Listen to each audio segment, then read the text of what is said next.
ушул Кыдык элинин келини болом. Атакан ушу Тоң районун түптөгөн чоң атаңар Атакан атанын чөбөрө келинимин. Эми Кыдык эли менин Атакандын эки эркек бир кызы болгон. Улуу баласы Алмейис, кичүү баласы, ортончу баласы Кадыркул, кичүү кызы Акылай болгон.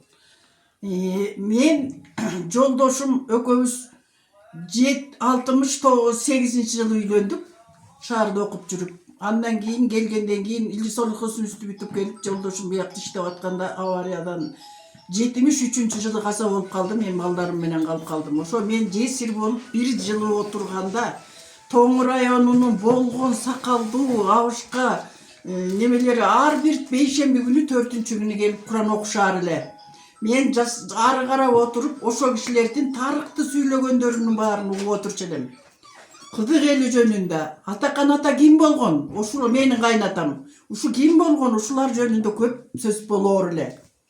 Мен ошолордун эсимде калганын мен мына быйыл 80ге 79дамын, эми 80ге чыгам. Ушуну мен өзүмдүн уккандарымды калтырып кетким келип айтып атам, ушуну айланып кетейиндер. Анан мен укканымда бул Кыдык эли тынчы жогураак эл экен. Тыным Сейит, Алым Сейит деген эки бир тууган болгон экен.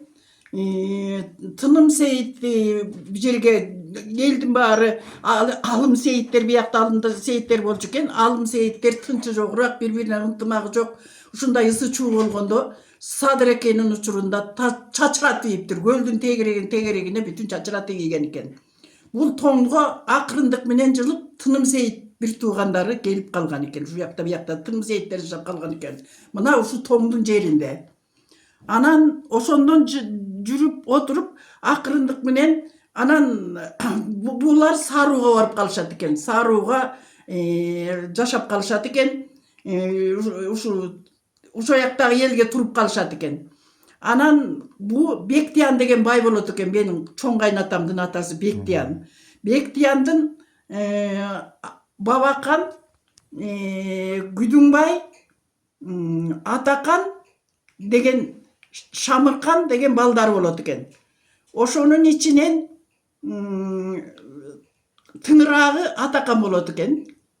Анан жер үйдө жашаган, бирок Ак сууда кийин жашаган экен. Атын азыр эсиме келбей турат. Ушул киши жанагы тиги Болот Мамбетовдун чоң аталары. Москвада кийин биздин Кыргызстанда иштеп Болот Мамбетов тетигирээки жер үйдөн. Ошо кишинин чоң аталары болгон ал киши. Ал киши сынчы да болгон, акылдуу да болгон экен. Анан тиги Бектиян бай менен катышып келип жүрүп, анан балдарын карап сынап, ушу балдарымдын кимиси жакшыраак чыгат ушу десе, ушу Атаканды көргөзүптүр, ушу балаңан жакшынакай адам чыгат, ушундан эл башкарган, журт башкарган бала чыгат деген экен. Анан ошол кишиге кошуп берген экен ошол Атакан атабызды. Эми сиз желди билесиз, сөздү билесиз, айылдын баарын аралайсыз, жыйынга барасыз, топко барасыз, ушу балам тарбияланып, ушундай болсо болот эле дегендей кылып Атакан атаны ошол кишинин тарбиясыны, ошолордун немесин алган экен. Анан Атакан аталар топко кетип баратат экен. Караколго, жыйынга топко кетип баратса, бапалардын Барскондон ары кымыз байлаган жерге жолдон түшүп калышат экен. Анан кымыз алып келип, анан бул кымызды өзүңөрдүн кымызыңарбы, кимдин, кайсы байдын жылкысы, кайсы байдын немеси деп сураса, аял, эстүү аял окшойт. Биз бапалардын бээсин саап кымызын жасап жүрөбүз. Биз Кыдыктын элибиз, Кыдык элибизди тентитпей ушу көрүнгөн жерде малай болуп жүрөбүз дептир аял. А жерден ошол Атакан атанын жүрөгүнө тигип калып, анан түшүп калып, анан кийин ошондон анан топко барып келгенче баарын тагылдап неметип келат. Анан тиги жанында насаатчы болуп калган чоң атасына айтып, тиги жер үйлүк атасына атын эстесем анан айтаармын. Жакында ошо киши жөнүндө дагы неме болду. Азыр тукумдары деле бар. А кишинин анан ошол кишиге акылдашат экен, акыл салат экен. Мен кандай кылсам Кыдыктын элин чогулталам деп. Анан ошондо Садыр акеге ушул неме кылышыбыз керек деп анан өзү да ойлонуп Садыр акеге 1 жылы 40 кирге айдап барат экен. 40 айда барып атам союп жесин, батасын берип койсун деп кетип калат экен. Садыр атага жолукпай эле, Садыр акеге жолукпай. Андан кийинки жылы барат экен. Кийинки жылда 40 айда барып берип кетет экен. Муну атама берип койгула, мага батасын берип койсун деп. Дагы 3-чү жылы барат экен. 3-чү жолу айдап барганда, ой, ошо баланы чакыргылачы, Садыр аке союп жеп койсун дейт. Мен союп эле жеп атам. Эм сакалдылардын айтканын айтып атам да мен точно. Чыныбай. Чыныбай болуш керек. Жок, Садыр аке деп жазылып жүрөт. Же Чыныбайбы? Кийин Чыныбай болуп калды. Кийинкиси ошо Чыныбайбы? Анан ушу Садыр аке Чыныбайбы, ушул Чыныбайбы азыр китепте бар, бирок мен экөөнү алмаштырып атам, кечирип койгула. Анан дагы ошонткенде анан кийин чыкырып да Чыныбай экен. Анан ошого неме кылат, анан ошол жерден чыкырганда айтыптыр. Сураарың эмне балам сенин дептир. Анан кийин ата, мен сураарым, мен сизден сураарым, мага жер бөлүп бериңиз. Кыдык элин чогултуп бериңиз. Мен ушуну сизден сурап келип атам дептир.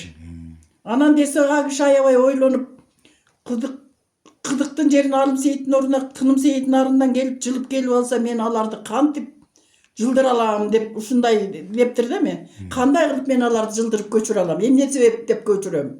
Турукташып калды дептир. Анан дегенден кийин сиз мага бир 2 солдат кошуп берсеңиз, орус. Мен өзүм аягын өзүм бүтүрөм дептир. Анан ошондон 2 солдат кошуп берет. Анан бияка келет. Келип туруп анан кийин нарын көтөт. Тыным Сейиттер көтөт. Тыным Сейиттин жери толтура. Жашап атышат аякта элдер, жерлери бар. Аякка барып Тыным Сейиттерди жолугушуп, анан Тыным Сейиттерге барып сүйлөшөт. Тияк орустар, элдер келип басып алып атат жерлерди. Анан биякта жерлердин баарын башка кишилер басып алган атат. Тиякта туугандар, тиякта Алым Сейитти, тиякта тоңдо жашап аткан элдерди биз бияка элибизге көчүрөлүк. Жерибизди талаштырбайлы, жерди бөлүп бербейсиңерби, аласыңарбы туугандарды чогулуп баарыбыз бир жерге чогуласыңарбы десе, айыл акыбыз сакалдарлар баары чогулуп отуруп, баары неме туруп, эмне кылат элек анан? Тыным Сейит өз тууганыбызды өзү эметпет беле? Көрүнгөн жерлерди басып алгандан көрө келсин туугандар көчүп келсин деп алар макул болушат экен. Мына менин жаныма бул солдаттарды кошуп берди деп 2 солдатты көргөзөт. Анан Тулунга келет, өзүнүн элине, бияка Алым Сейиттерге келет. Алым Сейитке жанагы